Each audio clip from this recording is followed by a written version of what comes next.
And now, it's time for another Dice Tower review with Tom Vasel. I was kind of hesitant to get Santiago de Cuba because I was not a big fan of Cuba. I understand that Cuba is a well-designed game, but it fits in my category of trading in the Mediterranean or trading in the Caribbean or whatever you want to say at that point in time, but it just was kind of like, it was okay.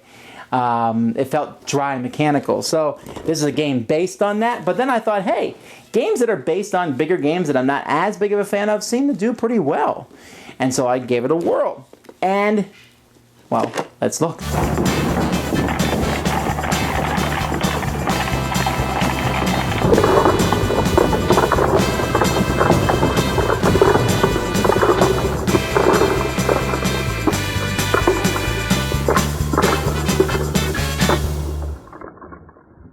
So here's the board for Santiago de Cuba, and on this board is the most important piece of all, and that's the car. The car is going to start here, and we're going to actually zoom up on the board in a second, but there are a few pieces we want to look at. First of all, everybody starts with some victory points, one good of 3 different resources. What do we got here? Sugarcane, and tobacco leaves, and oranges, and you get some money, all right? And you get to put all that behind a nice little shield that you have. You also get some pieces of your color and a guy of your color. All right, so we're going to look at the board first here. It's a very beautiful board. And one player is going to roll these dice. And so he's going to roll them, and you'll notice that the dice have different numbers on them. Some dice have zeros. Well, all the dice have zeros on them. Some dice have other numbers. And once you roll the dice, what you're going to do is you're going to pick 4 of those dice. So let's say I picked the black, white, orange, and red and put them here. These are goods that are people want. Sorry, nobody wants tobacco this turn.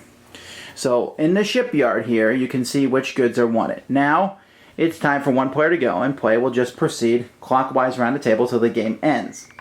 The game will end when the 7th ship comes in. You can see a little ship marker here, showing when the first ship comes, and it's going to go all the way till the 7th ship comes in. Now on your turn, you're going to move your car 1 space in a clockwise circle. So here's 1, 1, 1, 1, 1, 1, so he just goes around. So anyhow, you must move him 1 space.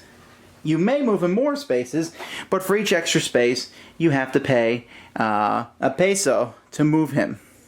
So you can move him, if you save up enough pesos, you can move him pretty far.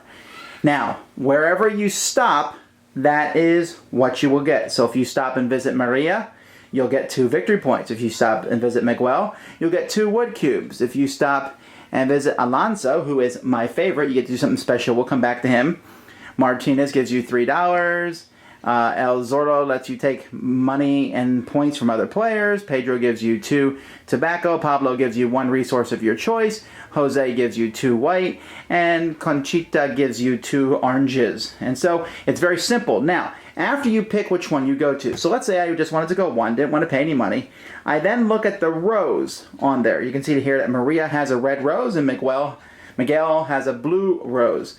But I stopped at one with a red rose. So then I'm going to look at the buildings up here. And by the way, setup's random every time, so you'll have different buildings. And I may go to any of these buildings. So let's say I'm the blue player, and I can go to this building if I want. That lets me change money for victory points and vice versa. Or I could trade 1 good for any good of my choice here. Or I can sell a good directly to the ship for 2 victory points. Down here in the white roses, you can change one of the good dies to a 0. Or trade in white to red. Upgrade white to red. You can change a wooden cube in for 1 victory point and a coin. Over here you can see there's different buildings, and I'm not going to go over every single building, but I do want to talk about Alonso, because when you use him, I mentioned him earlier, you can claim one of these buildings, and whenever someone else uses that building, you're going to get a victory point. Huzzah! Also, when you land on Alonso, you can use any building that you have a token of your color on, which is also pretty neat. Now, when the ship comes down to the dock, you're going to sell goods. Now, you can skip the dock if you want, and if you do so, this blue marker moves over a flag in the middle. If the blue marker moves to the checkered flag, then the ship sails. And another ship will come in and we'll move the ship marker another space on the track down here. Otherwise, the price of all the goods goes up.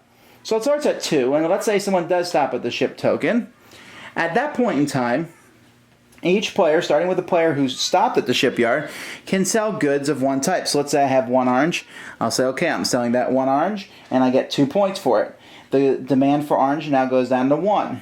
And then my buddy sells an orange, and it goes down to 0. And then my other friend sells 2 whites, and so that goes down to 0. And it comes back to me, and I say, oh man, all I have is a white and a green. And there's no more demand for whites, no more demand for green.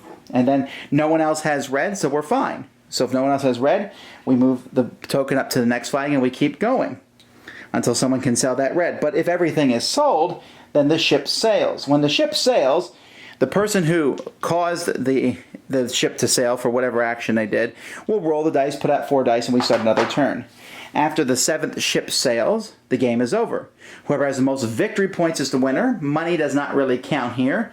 It's only used during the game to move and maybe the exchange for victory points, but whoever has the most victory points is the winner.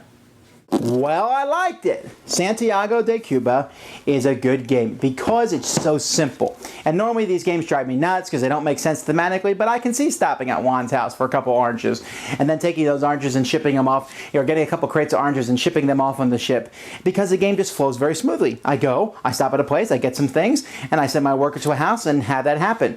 And yes, I know I've complained about big games about these in the past, but this one just is easy. It's fun. It's enjoyable. Go do this, trade, boom, boom, boom. And everything flowed. It has dice. That kind of tempts me. I like the dice. Well, I'm not sure I like those zeros on the dice, but there's some interaction, but not a lot. And it's just interesting to watch the car move. You sit there and you have a few choices each turn. How much money will you spend to move that car? Maybe you want to get to a spot you really want to go. And then which place? If you buy a house, which house will you buy? Because when you take those buildings, you want to pick one that other people go to get you points. And how many points do you need to win the game? To beat other people out. If you go to their building to get something and that gives them a point, are you going to get something that's better than that to offset it? So, I don't know. Wonderful artwork. Once again, most of it's from Cuba, but it looks good. It's easy to set up, very easy to teach. It's what I would call a very lightweight medium game, very easy to teach new people to, and so certainly one that I can recommend, Santiago de Cuba. Thanks so much for watching the Dice Tower videos. Find more great videos and reviews, as well as our top-rated audio podcast at Dicetower.com. You can also find the latest board game news at Dicetowernews.com. I'm Eric Summerer, and you've been watching The Dice Tower. The Dice Tower is sponsored by Fun Again Games, the world's best game source. Fun Again Games has over 5,000 games available. Check them out at funagain.com.